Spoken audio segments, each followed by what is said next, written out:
Retirement planning. Retirement क्या है? Retirement एक ऐसा अनचाहा दौर है जहां से हर किसी व्यक्ति को एक ना एक दिन गुजरना है, चाहे आप चाहें या ना चाहें। आपको एक ना एक दिन ज़रूर रिटायरमेंट लेना पड़ेगा। और रिटायरमेंट होने के बाद आपको बहुत सी बातों का ख्याल रखना होता है, जिनमें से दो सबसे महत्वपूर्ण चीज़ें हैं। उनमें पहली आपकी हेल्थ और दूसरी आपकी वेल्थ। मैं हूं Girish Singh, your certified financial planner from Grass Investments, और हम आज बात कर रहे हैं कि आपको रिटायरमेंट के बाद किस तरीके से अपने वेल्थ को मैनेज करना चाहिए, यानी कि आपको रिटायरमेंट प्लानिंग किस तरीके से करनी चाहिए। तो दोस्तों आइए देखते हैं कि कौन कौन से मार्केट में प्लान्स अवेलेबल हैं। इनमें आपका pre retirement, post retirement. Pre retirement में आपके पास आते हैं PF, SIP, insurance policies, annuity plans, NPS. और पोस्ट रिटायरमेंट में आते हैं आपके पास senior citizen saving scheme, post office MIS, bank deposits, SWP यानी कि सिस्टमेटिक विड्रॉल प्लान्स, और एनुटी प्लान्स। दोस्तों जैसे ही आप रिटायरमेंट की बात करते हैं, ये सारे प्रोडक्ट बताने के लिए आपको मार्केट से insurance brokers, mutual fund brokers, आपके इंश्योरेंस एजेंट्स आपके पास आ जाते हैं और इनमें से कोई भी प्लान जो उनको सही लगता है वो आपको बेच के चले जाते हैं।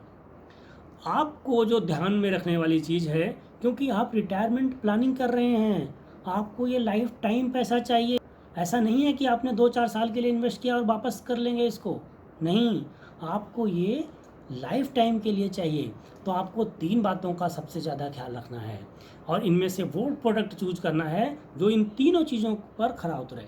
पहला, आपका प्रिंसिपल कभी भी लॉस में नहीं जाना चाहिए। दूसरा, आपके लिए जो इंटरेस्ट रेट हो वो आपका फिक्स हो जाए।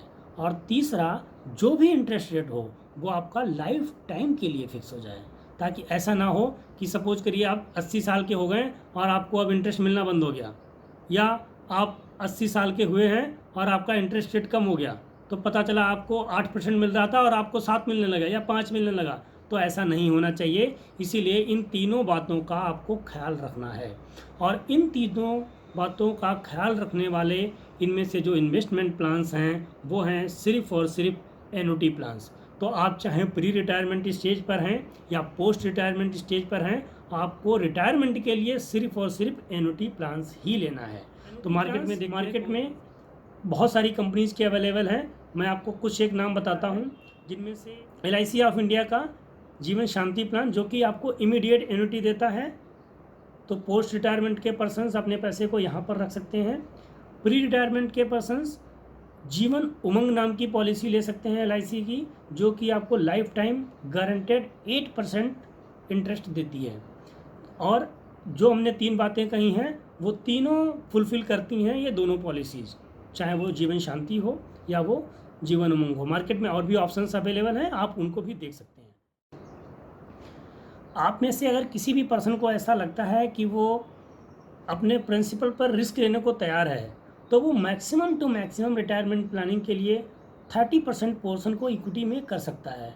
लेकिन ये सलाह मेरी सिर्फ प्री रिटायरमेंट पर्सनस के लिए रहेगी। अगर कोई पोस्ट रिटायरमेंट पर्सन है तो उसको 100% अमाउंट अपना एनुटी प्लान में ही रखना है। अगर आपको लगता है कि आपकी फाइनेंशियल प्लानिंग हम करें, आपकी रिटायरमेंट प्लानिंग हम करें, तो आप हमसे कनेक्ट हो सकते हैं। मेरा मोबाइल नंबर है 9873370570। अगर आपको लगता है कि आपका एडवाइज़र बिल्कुल सही है, वो इन सारी चीज़ों का ख्याल रखता है, तो आप उसी से कनेक्ट रहिए। Thank you so much. इस वीडियो को देखने के लिए बहुत बहुत धन्यवाद। और आप हमारे इस चैनल को लाइक ज़रूर कीजिए, और अगर ये वीडियो आपको अच्छा लगा हो तो अपने दोस्तों में, अपने फैमिली मेम्बर्स के साथ ज़रूर शेयर करिए। Thank you and happy investing.